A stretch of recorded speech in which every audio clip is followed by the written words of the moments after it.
안녕하십니까. 서울시장 오세훈, 부산시장 박형준, 이제 뒷걸음질을 멈춰 세우고 앞을 향해 갑시다 하는 말씀을 드리고 싶습니다.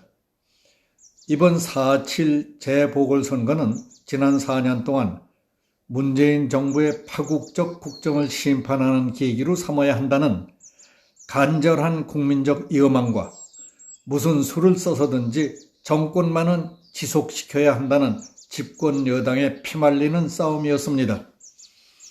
이번 선거의 투표 참가율이 과거에 있었던 어느 재보궐선거 때보다 훨씬 높았다는 것은 국정심판의 실마리를 잡느냐 못 잡느냐에 대한 관심, 많은 국민들의 가슴속에 맺힌 응어리를 푸느냐 못 푸느냐에 대한 관심이 얼마나 간절했던가를 보여준 것이었습니다. 그 결과 야당인 국민의힘, 오세훈 후보가 서울시장에, 박형준 후보가 부산시장에 압도적인 표차로 당선됐다는 것은 다행스럽고 환영할 일입니다. 국민적 여망의 단초가 되는 내년 봄 정권교체의 교두보를 확보한 셈이라고 할 수 있기 때문입니다. 이번 선거 과정을 지켜보면서 절실하게 느낀 것은 선거에 임하는 정치인들을 비롯한 정치권과 선거관리위원회, 일부 언론, 국민의식 등의 전반적인 분위기와 풍조는 왜 연륜이 쌓여가고 회를 거듭할수록 뒷걸음질을 칠까 하는 것이었습니다.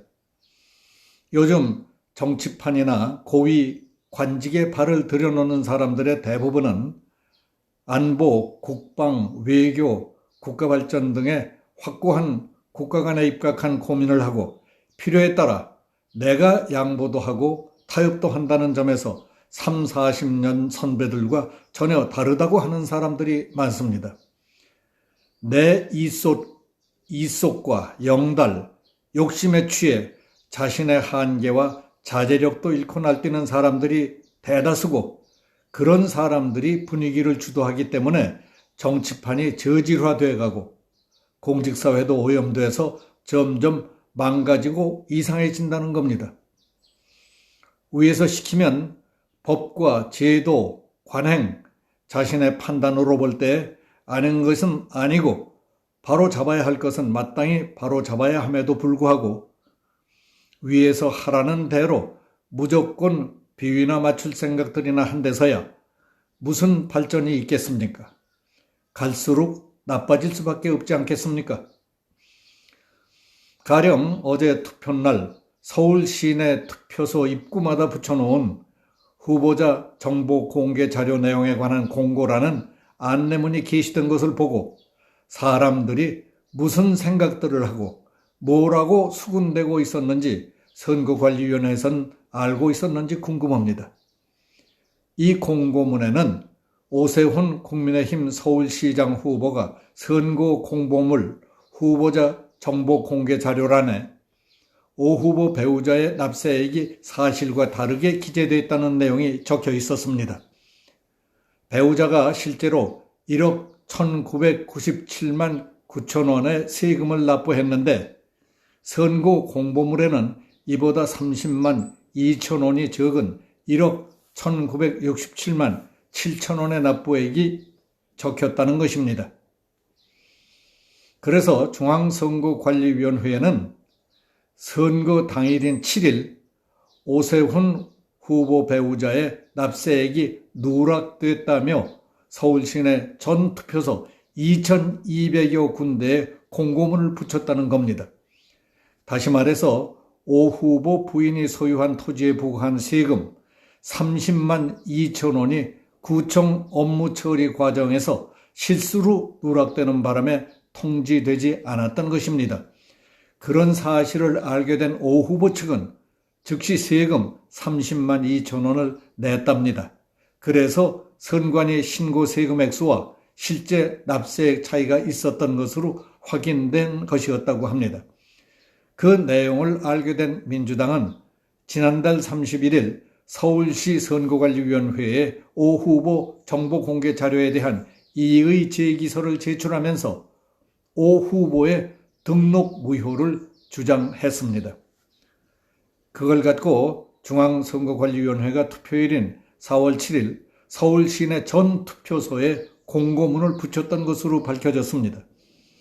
왜 그렇게까지 옹졸하게 했는지 속이 다 들여다 보이지 않습니까? 이 문제와 관련해 국민의힘은 더불어민주당과 선관위가 마치 2인 삼각 경기를 하듯 한몸이 돼서 뛰고 있다고 비판했습니다. 배준형 중앙선대위 대변인은 오 후보의 배우자가 세금 30만 2천 원을 더 낸 것을 밝히지 않았다고, 민주당은 등록무효를 주장하고 선거관리위원회는 모든 투표장 앞에 공고를 붙였다. 유권자들은 자칫 오 후보가 세금을 누락했다고 생각할 수 있는 오해의 소지가 많았다. 그리고 3월 31일에 제출된 재산신고 사항에 대해 선거를 하루 앞둔 어제서야 사실과 다르다는 결정을 내린 것도 이해할 수 없다.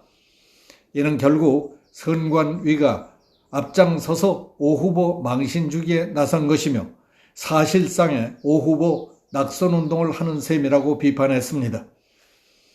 4.7 재보궐선거를 코에 앞두고 선관위가 판단 해석한 일들 가운데에는 객관적인 입장에서 볼 때 공정성과 중립에 명백하게 어긋나 보이는 일들이 여러 건 있다고 하는 전문가들이 있습니다.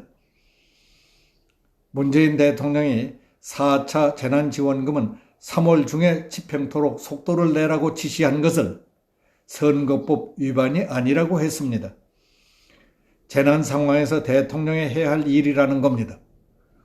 대통령이 여당 대표와 장관들을 대동하고 부산 가덕도를 찾아가 눈으로 보니 가슴이 뛴다고 했던 것도 선거법 위반이 아니라 정상적인 대통령 직무 수행이라고 했습니다.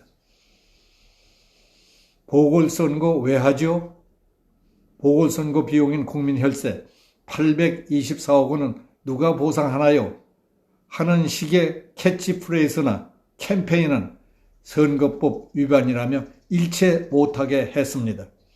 민주당 출신의 박원순과 오고돈의 성추행 사건 때문에 치르게 된 선거라는 것을 일깨워 선거에 영향을 미친다는 이유에서였습니다. 정치적 중립성과 독립성이 생명인 선거관리위원회가 이처럼 드러내놓고 한쪽으로 기울어졌던 적은 일찍이 없던 일이었습니다. 앞으로는 어떨 것 같습니까? 선거관리위원회는 지난번 대선과 총선 그리고 이번 4.7 재보궐선거와 관련해 직원 3,170명에 대한 보험 가입을 추진 중인 것으로 알려졌습니다. 선관위 직원이 업무와 관련해 소송을 당할 경우에 대비한 조치로 보입니다. 이에 대해 야당에서는 공정성 논란에 휩싸인 선거관리위원회가 줄 소송에 대비해 보험에 가입하려는 것이라고 비판하고 있습니다. 독립적인 헌법기관인 선관위는 주어진 임무를 법과 원칙대로 하면 되는 것 아닙니까? 국민의 혈세로 전 직원들에게 보험까지 들어가며 언제, 왜, 어떤 초법적인 일을 감행하려는 것인지 우려하지 않을 수 없습니다. 갈 길은 점점 멀어져 가고 있습니다. 이제 모두 정신 차려야 합니다. 뒷걸음질은 그만 멈추고 모두 앞을 보고 나가야 한다고 생각합니다. 여기서 마치겠습니다. 감사합니다.